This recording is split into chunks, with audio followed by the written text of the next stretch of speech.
so kind, staring out into space, asking God to hear my case, trying to think of all things past.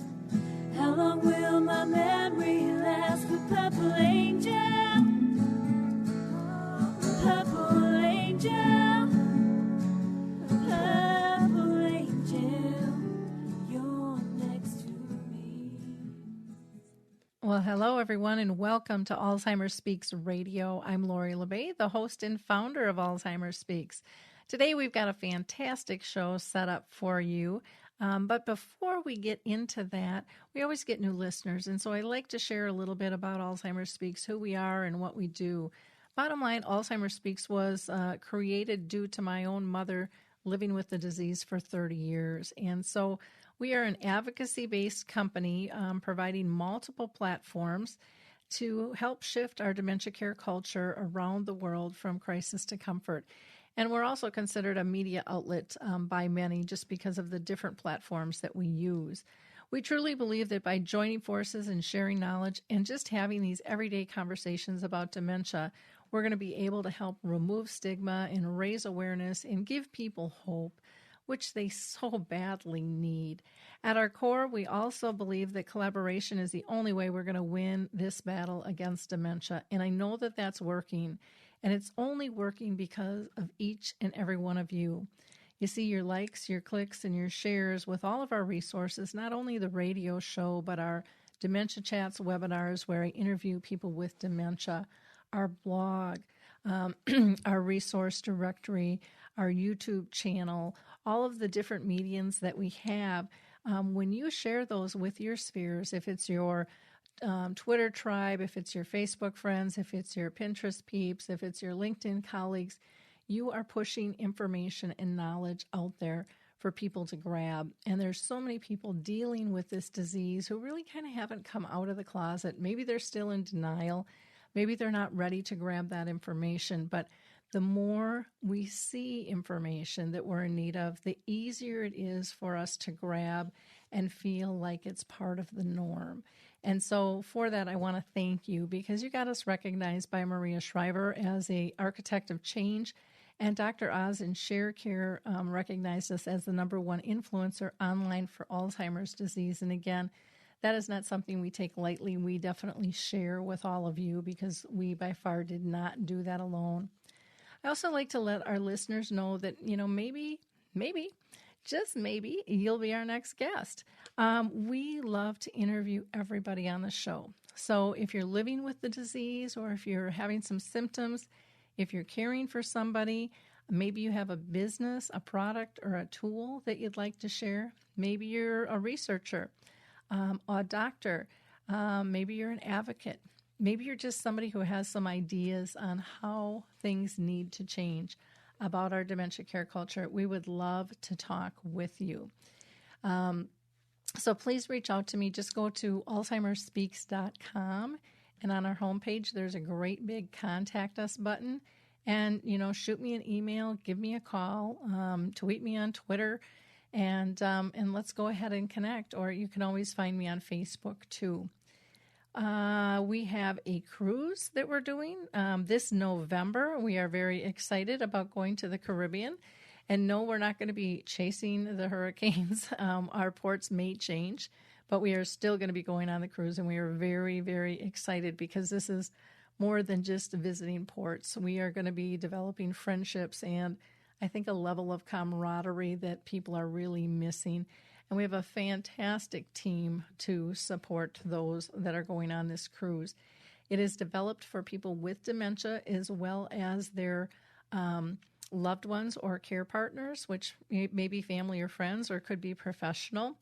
And we have 4 people living with dementia that are actually on our educational team: Harry Urban, Michael Ellenbogen, Lori Shearer, and Mary Reed, that will be speaking along with Cindy Lazinski, who is heading up a dementia-friendly community in northern Colorado, and Becky Watson, who is a music therapist. So again, just go to alzheimersspeaks.com and you can get more information about our dementia-friendly cruise and symposium. Also on our homepage, you will find some helpful hints when dealing with dementia. Feel free to go ahead and download those as well. Well, let's introduce our guest today. She is back with us, and we are just thrilled to have Nancy Kriseman back on the show. She was with us in March of 2016, and at that time, she talked about her book, The Mindful Caregiver. And for those of you who are new to her, Nancy is a licensed geriatric social worker in Atlanta, and she has more than 35 years of experience working with people with dementia and their families. Today we're going to be talking about her recent book that she just launched called Meaningful Connections, Positive Ways to Be Together When a Loved One Has Dementia. So welcome, Nancy. Thank you so much. It's a real honor and blessing for me to be a part of this today. And my hope and goal is that there'll be some takeaways that families and care partners can actually go back and feel excited and inspired to utilize. Wonderful. Before we get started with our discussion, and I know you're just going to be a wealth of knowledge for people, it's always nice for our listeners to know if you have been, personally touched by dementia with family or friends. Absolutely. And, people always ask me, did you go into the field because you had a family member that had some sort of dementia? And I say, no, I didn't. I actually was midway into my career when my mother, at the age of almost 72, was diagnosed with probable Alzheimer's and lived with it to be 87. And while I was not her primary caregiver, meaning that, she didn't live with me, I definitely was her family advocate and really tried to help her from very beginning to the end. And then I was blessed to help another individual by the name of Jim, who had no family, and about 20 years ago started working with him through a friend connection and was his social worker, and then ultimately became his power of attorney for healthcare and finances, and really became like a family member to me and vice versa. And he just died about a year ago, and he had, I would say, more vascular dementia than Alzheimer's type. So I've had two very, very dear, close people to me that have had, cognitive impairment. And of course, hundreds of families and folks that I've worked with living with dementia and trying to support and care for people living with dementia. Wonderful. Now, I loved your first book, The Mindful Caregiver, and I just adore this book here that you have now called The Meaningful Connections. It's so easy to read. It has great tips. And I just think it'll end up being a little Bible that people are going to have. And it looks like it's useful for all generations in terms of interacting with somebody with dementia. What inspired you to really write the book? Well, it's very interesting. When my mom was diagnosed with dementia, a little bit prior to it, in my practice, I would go into assisted living communities and nursing homes, and I noticed that people that are living with dementia have a spirit and a soul and a heart. And even though they may have some challenges with their memory and being able maybe to communicate in the way that we're all used to sort of communicating with, I felt like if we could touch into those parts of them, that they would have more meaningful connections and a more meaningful, life in a sense. And then really what snapped it for me was my mom, when she was diagnosed with Alzheimer's, there were a couple things that I thought to myself around with her. She's a strong-willed lady. She was in good shape. I knew she was going to live with the disease for a long time, and I wanted to keep her spirit alive. And at the same time, I didn't want my spirit to become so depleted by her disease that I had nothing to give to her or anybody in my life. And then I just remember one day in particular, I was visiting with her. This was when she was in a assisted living community, and she was sitting in the dining room. And everybody kind of was sitting there. Nobody was talking to anybody. It was very quiet, and people kind of looked like they were half asleep. And my mother turned to me and she said, "Do you think these people are all dead?" And I looked at her and I thought to myself, that's what the spirit in this room feels like, you know? And so it was that really propelled me to be thinking about how do I help my clients that are supporting people living with dementia to have more inspired engagement. Because so often all you hear is, you know, I can't talk to my husband anymore. I don't know what to say to my mother. We sit each other and stare, or she asks me the same thing over and over again, and I leave just feeling miserable. And I really wanted to make a difference that way. So I kind of practiced on my mom, and then I practiced some more on Jim, and shared things, you know, with my the folks I've been counseling and guiding for all these years. Wonderful. Why don't you define for us what you mean by meaningful connections? Okay. So, again, one of the things that became super clear to me was that there's a lot of people doing activities with people. And, you know, you go into communities, you go into day centers, you go into senior centers, and we want to focus on what we call person-centered care and person-centered activity, but I'm not so sure we're doing the best job with that. We're providing activities and things that don't always help people feel a connection. And so to me, when I think about what is a meaningful connection with somebody, you're really connecting into their joy place, you know, their spirit, their heart. You're focusing on being with them instead of doing for them. You're paying attention to how you feel when you are with that person. Because if you're feeling dispirited and unhappy and angry and anxious and, then that gets communicated to your care recipient or your loved one. So that's really, really important. And it kind of goes along with my mindful caregiver stuff in terms of talking about being intentional and being mindful. And meaningful connection is really being in the moment. It's really giving your full attention to the person that you're with and recognizing that you often will have to be the initiator, especially as people decline more and have more challenges with their communication and their ability to understand and to remember and to take in information and stuff. So that's kind of what I mean by meaningful connections. And I kind of, if you don't mind me just sharing this, I then move into meaningful engagement. So in order to have meaningful engagement, you have to have connection.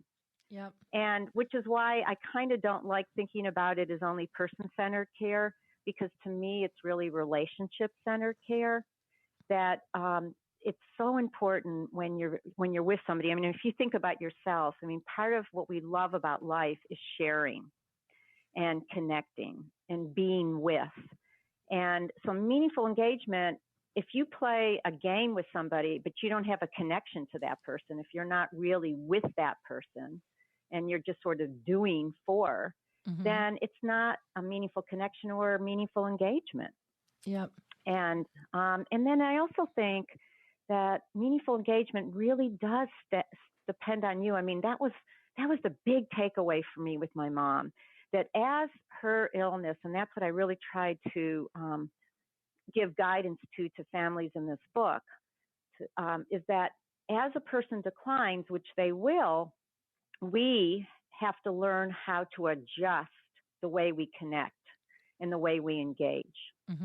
And that we have to be willing to plan how we spend time together. Yep. Very, very true. And I think that's such an important point to, talk about that engagement, that connection, because if there isn't that true connection, you're just doing a task. Someone told you had to, if it's family or if it's your boss, it doesn't make any difference. It's just a task. And there's such a difference when you actually want to be there and Yes, feel like absolutely. you're getting and receiving something from participating. What are some of the key things you think that people need to consider when they're visiting a loved one or friend who has dementia? Well, again, I think that there's two things that you have to sort of look at, two different ways of spending time with people. One is if you're spending time with somebody outside of their home. So, for example, what I mean by that is if they're in assisted living or in a nursing home or even in a hospital or wherever. And then there's a different type of way of being with somebody when they're in their own home. So there are a couple of things that I say to people that are generalized, which is one, you always want to try to visit with and spend time with somebody when they're at their best. And meaning that we find that as the disease progresses, that people get tired more quickly as the day wears on. And so I usually recommend to families, no matter whether somebody's at home or whether they're in a community, that it's best for them, they're going to probably have their best time morning to early part of afternoon. That visiting in the evening or at night can be kind of trying for people. Now that's, everybody's unique, so you want to pay attention to that. And then another thing that's common for both, whether it's home or in an assisted living or facility, is this is something I realized very quickly, is that the person visiting or spending time with, need to connect to your own heart and spirit. You need to check in with yourself and say, wait, am I in a place where I really want to be here? I really want to spend time with my loved one. I really want to make a difference for the two of us. And I can tell you that there were times, even as Mom's dementia became, more significant, if I came to visit her because I felt I had to, it was, I got to do this. I've committed myself to it. And I'd get there and I'd be exhausted. Mm-hmm. She could sense that. Oh, totally. Or if I was angry because I didn't really want to be there. Yeah. So I give families and care partners permission. You don't have to go. You want to go when you feel that you can have some quality. Mm-hmm. Oh, I think that's really. Yeah, I'm sorry. I think that's a really important. Important thing to identify for people, because if you, like you said, if you're there and you don't want to be there, even if you put a little smile on your face and pretend life is okay, they're reading right through that, and then they're going to mirror. Absolutely. Then they're going to mirror back our attitude, and then we get mad at them when they were fine until we walked into the room, with it. And I think that that's really important to check in, because if we're not in the zone to have a good time, we're not gonna have a good time. I mean, if that's absolutely, if we don't feel like we have enough time and, this is taking away instead of adding value, it's going to affect the relationship. It's going to affect the interaction. And so I think that that's a really critical piece for people to be honest about. I know people worry about, being there all the time because a person with dementia doesn't always remember, but quality of visits is critical as well. And, there's lots of ways, Lori, that I share with my families, and I did with my own mom. And I just, I put together engagement care plans for families all the time. Mm-hmm. And particularly for people, we're really talking about people now that are at a point in their, disease process or whatever, where they're having, more significant cognitive issues. And so they may not have good short-term memory, or maybe even a little long-term. And we want them to have, successful experiences and things. And so, I tell people, why don't you put together a visiting book? And because my mom, I learned this quickly on, she'd say, you never come and see me. And, in the beginning, here I am, 15 years into my career, and I'd go back at her and say, Mom, I was just here yesterday. Don't you remember? And then I realized that is not what I'm supposed to be doing with her. She doesn't remember, and I don't need to get irritated about it. And so I then started, I found this really pretty sort of little notebook that had some really lovely, pages and things in it. And I would ask people, including myself, that when we came to visit, we would share a little bit about what our visit was like and date it. And then that way, Mom, one, if she says to me, well, you never come, I could come back at her and say, Mom, I love you so much. Look at this book. I made this book for you, and look how many visits we've had together, and then start reading some of them to her. Now, she may not remember them, but, the fact that she can tell that I care, I mean, that's the other piece that's so, so important is, again, it's just that caring connection and joining in the heart, in the spirit of people. It just makes such a world of difference. Yeah. When you feel safe and secure, I mean, there's nothing much better than that, and being with a loved one, and that emanating between the two of you, that's pretty huge piece of the pie. Lori, the one thing I really wanted to make sure that I mentioned today, because this is something that I could probably have written a lot more about, but I was trying to keep the book, sort of simple and to the point. But one of the things that people share with me a lot is that, and I think this is where they get stuck, is they often, when they go to visit with somebody who has, more cognitive impairment now, they still are looking for that person to be like they always were. And I think about this one example that it just sticks out so strongly for me. It was a spouse who had been married for like 45 years to her husband, and he was an English professor. And she described him as somebody who was incredibly articulate, engaging, interesting, and she just loved spending time with him. He would read poetry to her. He just had all these interesting stories to share.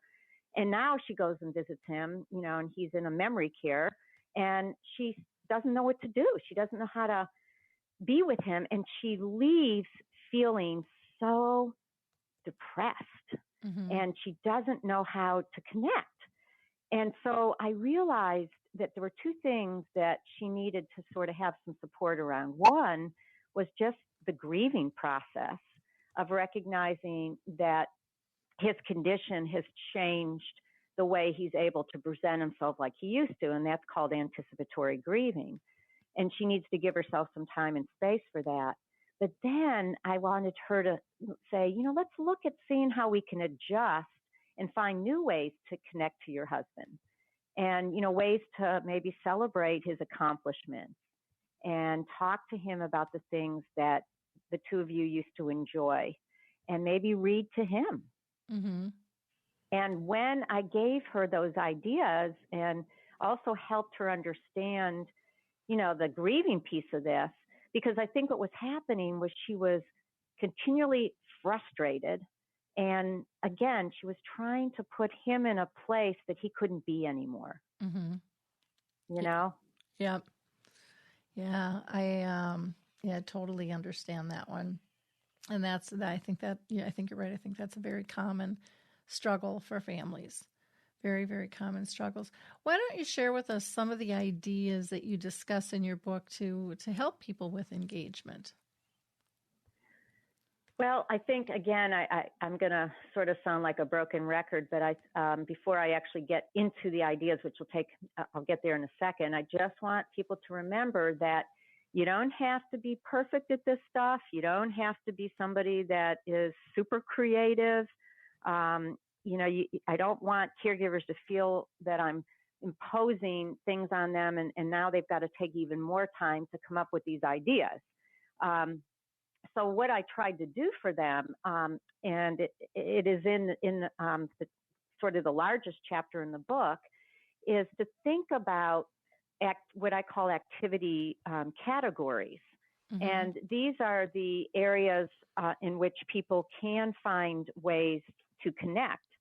And there's, maybe 10 or 12 of them, for example, and then I'll give you some specific examples of how to do it. But, for example, there's cooking activities, there's music activities, creativity activities, hobby, cultural, pets, intergenerational, even ADLs, physical exercise. And so what I tried to do was to make it very simple so that when people said, oh, my mom used to really enjoy cooking, but she can't, follow a recipe anymore. Her short-term memory is not so great, but she still enjoys eating and she likes smelling the food. And, she may enjoy cooking with me.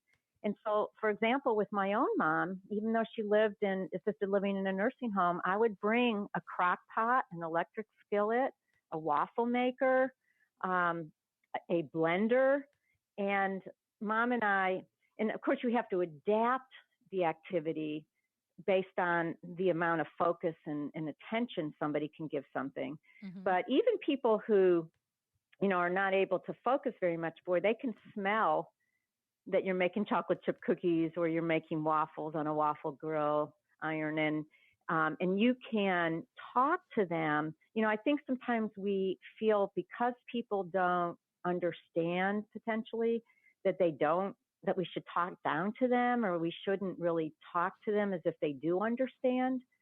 And I come from a very different place around that. I come from a place where I think you can't expect people to respond back to you necessarily, but it's certainly okay to sit with somebody and say, Mom, you have made the best waffles in the whole world. And, I'm using your recipe now. And she may not connect, or, it's hard to know what she's connecting to or not. Mm-hmm. But I make that point because I think that sometimes we give up too soon on people, in the sense of not giving them opportunities to really have meaningful connections with us. And so like with cooking, there's just a whole bunch of things that families can do in terms of looking at, libraries are wonderful resources to get. You go to the librarian and you ask them, I found with a man who used to love cars and stuff like that, I found a cookbook. The whole cookbook was on NASCAR. Uh-huh. And it was all these cars with like recipes that they might have, like chili and, sort of man food, mm-hmm. so to speak. But there's a lot of creative things and things you can do, that magazines, looking through recipes, looking through pictures when people are no longer able to read or, spend a whole lot of time. And like I said, sometimes people can do some mixing and, play around with the ingredients a little bit. So that's just one idea for cooking. And then reading, I think people forget how powerful reading can be to people. And there is nothing wrong with, I used to bring, my mom had this book that was, I still have it. It's got to be, I don't know, well, I'm 60, so it's a lot of years old. And it's got all these wonderful nursery rhymes and nursery stories and things that my mom would read to me when I was little. And I brought the book and I would read to her those same stories and rhymes. And I would say, Mom, I just used to love when you'd get in bed with me and we'd read these stories. And she really appreciated it. And so I think there's lots of magazines and newspapers and books of poetry and limericks. Mom and I, when she started losing her ability to communicate real well, she'd get her words, like a word salad all mixed up. Mm-hmm. And we would say, like, remember Peter Piper picked a peck of pickled peppers and stuff like that. Well, she'd mess it all up. And then the two of us start laughing, and it wasn't meant to be laughing at her or juvenile. It was a way to be silly and to connect, Yeah. And and I did that a lot with Jim too. We would sometimes, he loved when I sang with him. And I don't have the best voice in the world, but again, I just knew he enjoyed it and I knew what kinds of music he liked. And if I didn't know all the words, I would either try to find them on the internet, because you can find everything nowadays. So the idea is to think about, what activity categories, might really spark a connection. That's what you're focusing on, and try different things, because, people say, well, they used to love their garden. Well, there's lots of things you can do in gardening. You can bring in cut flowers, you can decorate pots and make garden makers. And these are lovely activities, to do with kids, with mm-hmm. their grandparents. You can bring in herbs. You can make a garden activity box, which I want to talk a little bit later as I talk to you about some of these really cool activity boxes. So are these some of the things you were asking that you'd like for me to share? I don't know how much to keep on going. I could go for hours. I think it's wonderful. You're like, I got to give you another example, and sure. Because this is, and I didn't mean to just sort of interrupt, but this was so much fun. I never in my life realized how much fun you can have with a drum. And you just get yourself a little bongo drum. Mm-hmm. And so I would go, and I tried this out with a group of like 4 or 5 residents. What I would do to visit with my mom is I would sometimes bring other residents around with her, so that there might be 5 of us. And that way it helped me not have to just visit one-on-one with Mom, and it would help her feel like she's in a community in a way. And so I would take the drum and I would drum, I'd make the noise, hello, how are you? And I'd kind of pound it out. Mm-hmm. And then I would bring the drum over to one of them and I'd say, drum back.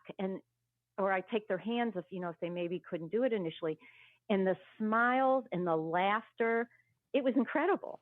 Mm-hmm. And, and that's what I tried to do in this book, is to give folks, as many ideas as possible so that when they spend time, it's intentional, planned time. Mm-hmm. Agree. I was looking in your book, and one of the things that I saw was you have a section on activities of daily living, or Yep. Staff will refer to that as ADLs. And one of the things for females, you have polish her nails, wash, set, or comb her hair, apply makeup, massage the hands with a really nice smelling lotion, have fun with accessories and scarves and jewelry. And, we're just picking out outfits, when you're going out for a special occasion. And those are all things we did, with my mom. My daughter would Mm-hmm. never go to the nursing home without fingernail polish in her purse. I always had a bottle of lotion. And, words aren't always needed. And yet these connections are so strong. And I have a story of a little girl who was going to counseling for some issues that she had, and she brought her nail polish one time into her therapist, and it was a man, and he allowed her to paint, his nails. And I remember kind of debriefing afterwards, and he just said, that is such an intimate activity. He's like, I've never had my nails polished before, so I didn't know that. And he's like, but it's really very healing. And, he could sense for the little girl that it was healing for her, but he said for himself too, it was just really very comforting to see her take the time and the patience, and, you have to be gentle and precise, and just the care, because it really is a loving type care. And I think we kind of take a lot of that stuff for granted. And yet, absolutely. And yet when somebody does that to us, I mean, I know I love going in for my pedicures and manicures and things, and that isn't with a loved one, but it's just someone to just take care of that for me is a really big thing. And that doesn't change when somebody has dementia, So. Absolutely not. And in fact, it can be even more meaningful. I mean, I used to share with families as much as I possibly could, when Mom lost her ability to walk and when she couldn't, communicate very well at all, I would do a spa day with her. And I would ask the hairstylist if I could go in to the hair, salon and bring Mom in there by myself. And that's exactly what I did. And she loved it. And it was primarily just, kind of rubbing her hair and washing it. When she started getting scared with the water, then I would get the no rinse soap, because it was like I was like sort of massaging her head, and that felt really good. You always want to be careful and see where people are and what they're comfortable with. I think about Jim. Jim had he had a bald spot in the middle of his head, and then he had, 2 sides of a little bit of hair. And he loved, as he was becoming, more impaired with his dementia, he loved when I would sit with him and put some really nice lavender cream and rub his the top of his head that was bald, and then rub his neck. Mm-hmm. And again, some men like that, some women do. You just have to kind of know. But it's worth trying because, and for spouses, one of the things that they miss so much is that closeness and that intimacy. And this is a way to kind of have it in a different way, but it's a meaningful way. Exactly. I'm just going to throw out, just so I'm even here, the ideas that you had for men for ADLs, shaving his face, putting on aftershave, just that cologne, can bring back memories. Shining shoes, filing fingernails, trying on different hats or ties, putting on familiar spelling again, colognes. These are all really simple things to do, but I remember my dad with brain cancer, and again, shaving his face, with a stick, and then we ended up going to the electric. And it's just, it's kind of for me, it was a trial and error because I'd never shaved a man before, right. And stuff. So, he would kind of guide me on what to do and how to do it. And so, it was very interactive and yet made him feel really, really good. And, shoes you can shine if they're business shoes or if they're tennis shoes. Sure. Doesn't make any difference. Absolutely. With things like that. And wearing and the shoehorn, I mean, Jim used to love.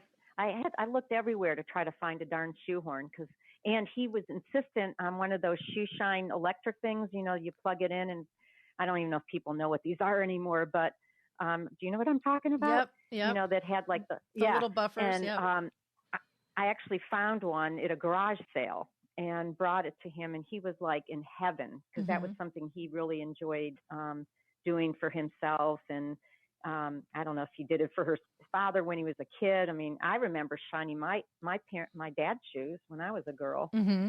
Oh yeah. So, but that ADL stuff is really important. And, I think that we don't think of it as an engagement, but it really, really is.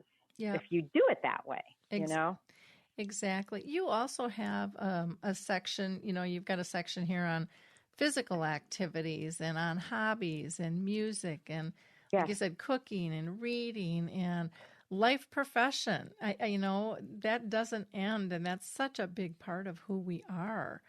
You just have great information here. Do you mind? I want to share another story, just real brief, that around life profession, because this was probably one of the most.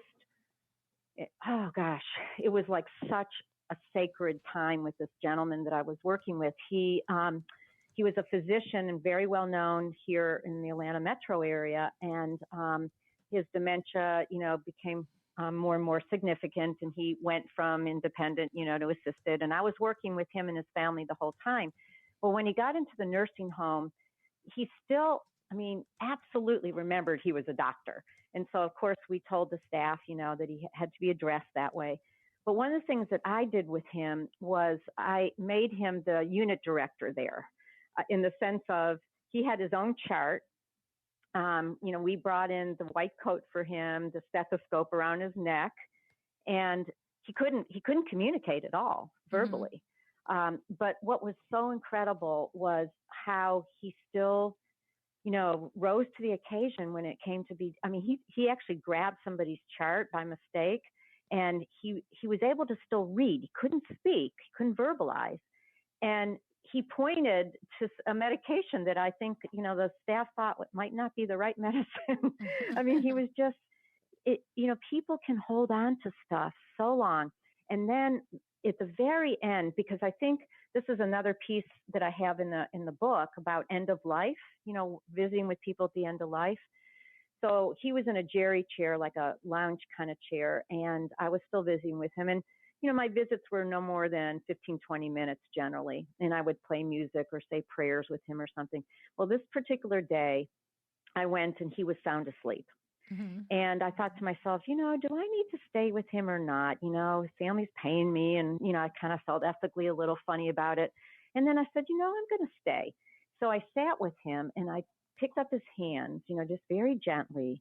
And I started talking to him because I remember him saying early on when he was still communicating well, Nancy, doctoring is so different now. In the olden days, we used to actually use our hands. We would touch the patient. We would really feel their heart, with our hands and touch their skin and their face. And now they just bring in computers.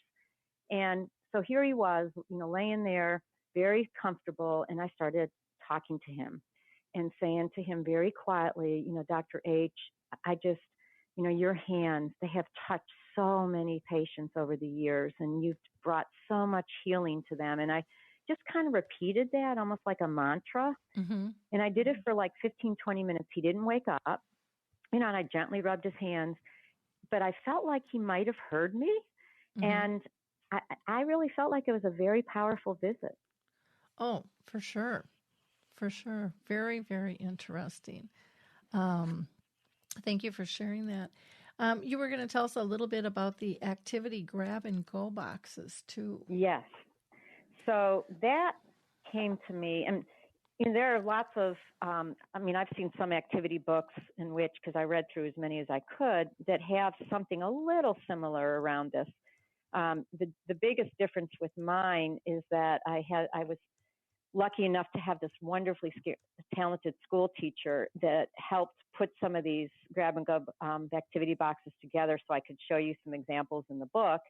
And we really utilized them with lots and lots of clients. I never had the opportunity to put one together for my mom, but the whole idea of these is to actually have something that you can bring with you that's in a box that ultimately, as people are still having some dexterity and can, actually go into the box and pull out the things, people feel they find it sort of fun to see, it's almost like a treasure box, what's in there, treasure chest.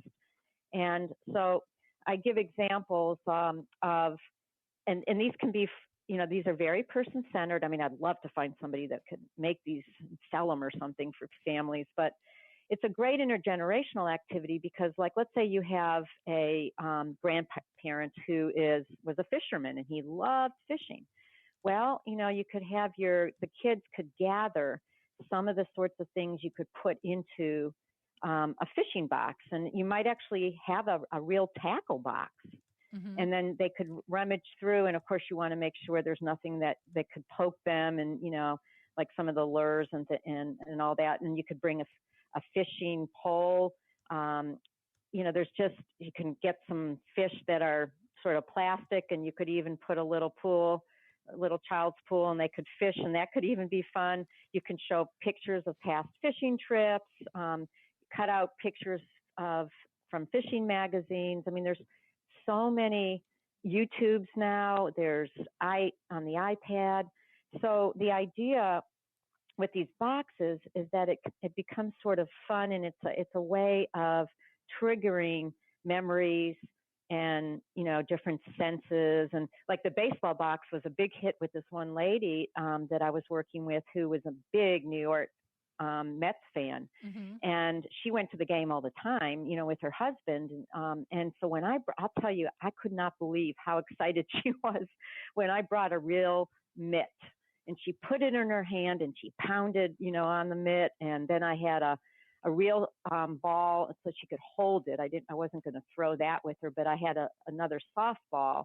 And these were all things that were in the box so that she would, pick them out. And in the joy that was on her face. And the lovely thing about these is that, they're portable. They're easy to carry with you. I have a really wonderful toolbox that I've used with men that, especially folks that, like tinkering and all that. And even people towards the end of their disease, if they're still able to focus a little bit, can enjoy handling some of this stuff, So they're just lovely ways. And particularly if you have, like, I had friends that wanted to visit my mom, but they didn't know her that well. And so if I had an activity box that I could have given them, a grab and go, it would have been easier for them and maybe more meaningful for both of them to visit with my mom. Yep. Yeah, I know our a couple of our libraries in the area are involved with our dementia-friendly community in Roseville, Minnesota.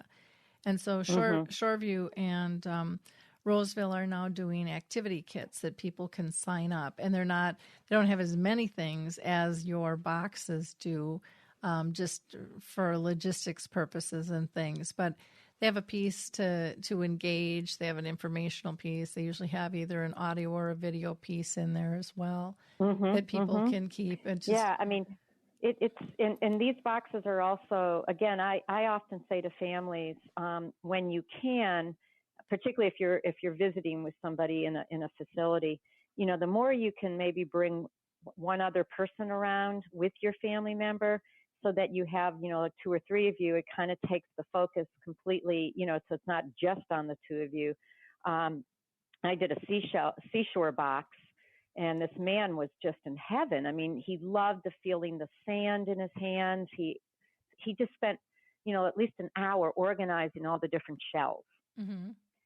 And, then I had the shells that you can listen to, to hear the sounds. And we talked about the beach, and, there's music that you can, take me out to the ball game if you're doing ball game. What's amazing nowadays is that, and I tried to give some websites and things. There's so much out there on the internet in terms of bringing in materials for things like this, Mm-hmm.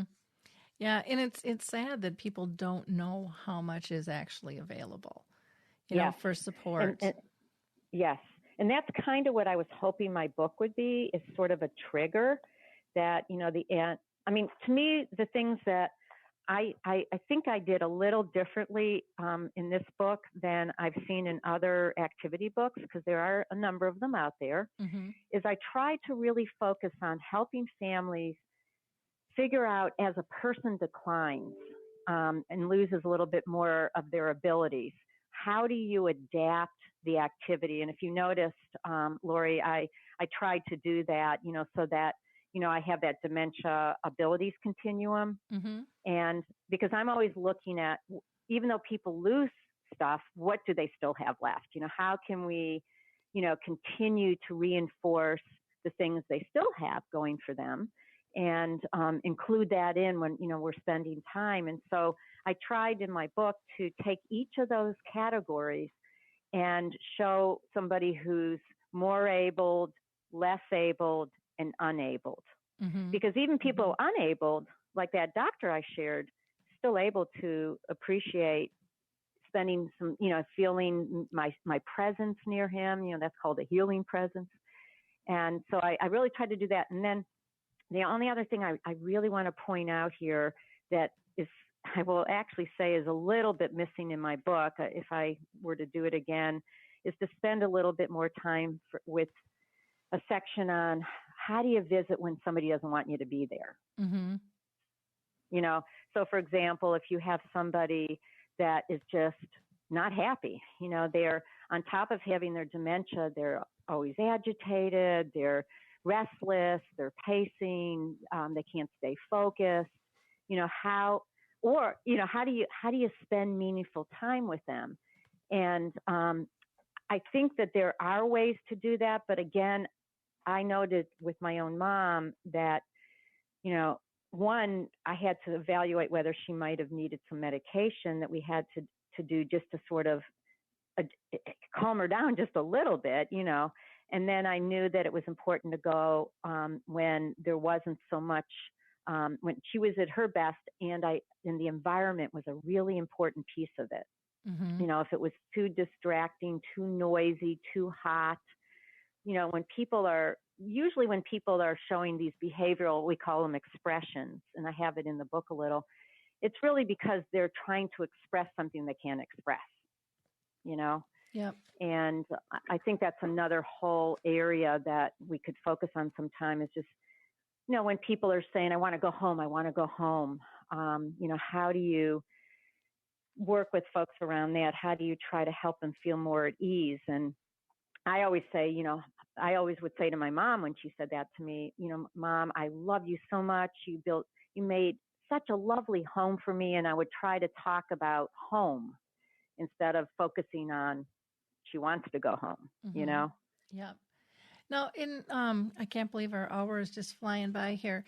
Can you talk about, you also have tips for visiting at end of life, which is, I think, just such a struggle for so many families. And for me, personally, I loved going there for that because I just saw this peacefulness, and I felt this, I don't know, almost great resolve and like super connection between myself and the person who was dying, no matter who it was. But I know that that's not normal for most people. But for me, I just always, even though I might be sad, I still found great peace in being there for someone who was at the end of life. Yeah, I mean, to me, I see it as a very sacred time. It's, it only happens once, just like birth in a sense. And I love my quote that I have here: the end of life can be a mixed blessing, a sacred time in a time marked by great sadness. Mm-hmm. And, I think as a therapist, I'm always saying to families that, this is a sacred time, and it is going to be a mixed blessing. I mean, there's going to be a lot of discomfort, and hopefully, the goal is to try to find ways to be at ease as much as you possibly can. And so I think, honest and truly, some of it is the person themselves. I mean, so much of the way we connect and the way we relate is who we are as people. And so it's so important for people to recognize how they feel about their own dying and how they feel about the person they love dying, and kind of getting in touch with that for themselves. And then if they can kind of work that through for themselves spiritually, or, through a counseling if they need that, then you open yourself up to this most precious, special, wonderful experience, even though not all death is always so easy, but I think in terms of what I try to do is think about making that environment comfortable.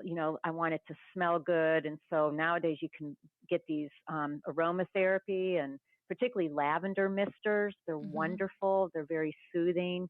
Listening to soothing music. I brought my iPhone with Jim, and I would lie in bed with him actually. And, we would just listen to music together. And even when he was getting in that place of, I felt like he was starting to go away, I just, slowed it down, and I would rub his hands and, just very gently. You can hire a music therapist, because music is the last thing to go in a person's brain. And that can be a lovely thing. There's a lot, I would wash my mom's face with nice smelling soap, in a warm cloth, and sometimes reading passages from the Bible or other spiritual books can be, hold meaning for people. I even had the rabbi come for my mom, because we're Jewish, and even though my mother wasn't super Jewish, it was really sweet. She did a very lovely prayer for the both of us. So there really are lots of ways if people are open to it. Mm-hmm. Wow. Yeah. Very, very. Oh, it's just a wonderful book, Nancy. You've really put a lot of thought not only into the content, but the way it's designed. And I think people are just going to find this extremely useful. How do people get the book? What's the best way? Well, I self-published this one, so it's basically in Barnes & Noble, I know for sure, and on Amazon. And I tried to keep it as inexpensive as possible. So basically, all they have to do is pretty much get on either Barnes & Noble or Amazon. They can certainly even go to their own independent bookstore if they want to. And in the Atlanta metro area, I'm actually doing Meaningful Connections workshops for families. Oh, cool. Which has really been fun. The families are loving it, and I'm loving it, and it's just awesome. So, but yeah, and people are always welcome to email me if they'd like to, if they're having a particular struggle or have a question or something like that. So, when you do these workshops for families, is it the care partner and the person with dementia, or is it just for the care partners? Well, I've done a kind of a combination. That's a great question. I often will do them mostly for the care partner, but when I go, I'm actually taking this book and going into assisted living communities and memory care, and I'm doing it with the staff.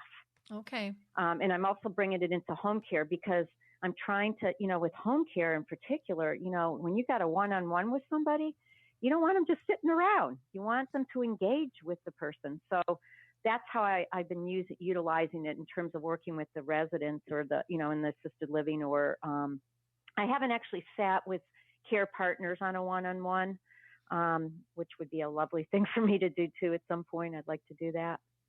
Okay. Well, wonderful. Well, this has just been a great show, and I so appreciate the time that you've taken to spend with us today, Nancy. Again, her book is called Meaningful Connections, Positive Ways to Be Together When a Loved One Has Dementia. And you're not going to be disappointed in this book. I think it's really going to make you frame things in an easier light and take some of the struggles off of what do I need to do and how can I do it, and just giving you ideas for what to do as well.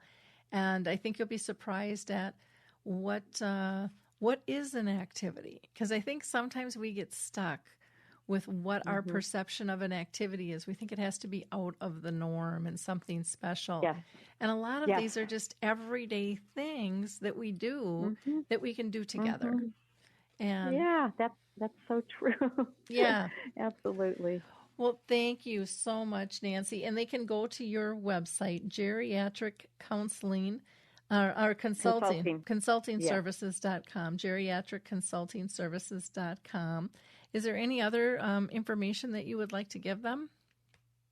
I don't really think so. I just, my hope is that the people will just open themselves to trying something a little different, and it will be a real gift for them. And I just hope that's what they get from this today. So thank you so much for this opportunity. Well, thanks for being with us, Nancy. Appreciate it. All right. You take care. Bye-bye. Yeah, bye-bye. Again, I want to just invite people to join us on our Dementia-Friendly Cruise and Symposium, November 11th through the 18th. There's still time to sign up. Just go to alzheimersspeaks.com, and you'll see information right on our front page there. If you are a business and would like to donate for the cruise or sponsor the cruise, there's still time to do that as well. Just reach out to me at Lori, Lori, at alzheimersspeaks.com.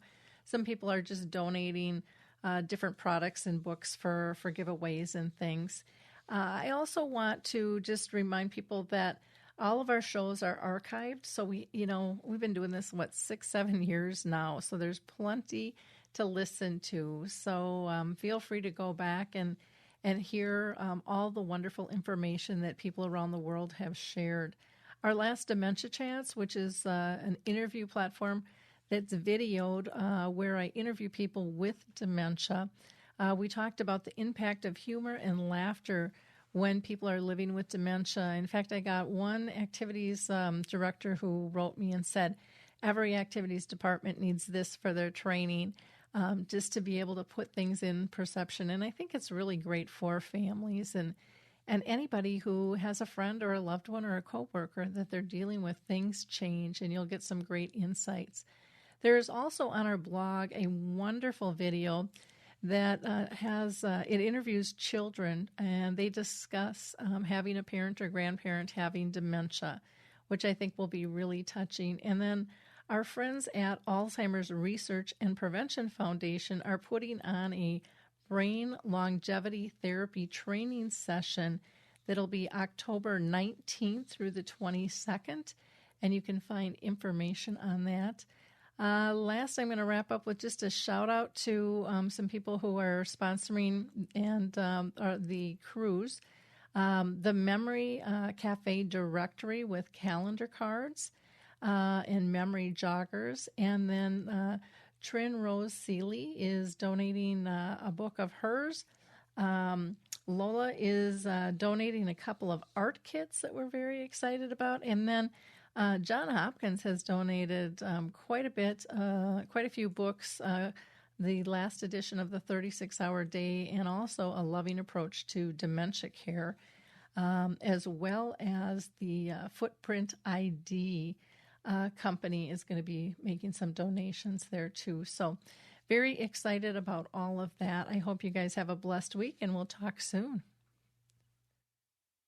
Well, hi, I'm Lori La Bey, and I wanted to tell you about Alzheimer's Speaks, which is another great podcast. You see, my own mother lived with dementia for 30 years, and I felt lost. Did you know every 3 seconds someone in the world is being diagnosed with dementia? Odds are it's going to hit your families too. We want to help you connect to services, products, tools, research, and stories so you can be prepared. Please subscribe to Alzheimer's Speaks on your favorite podcast platform.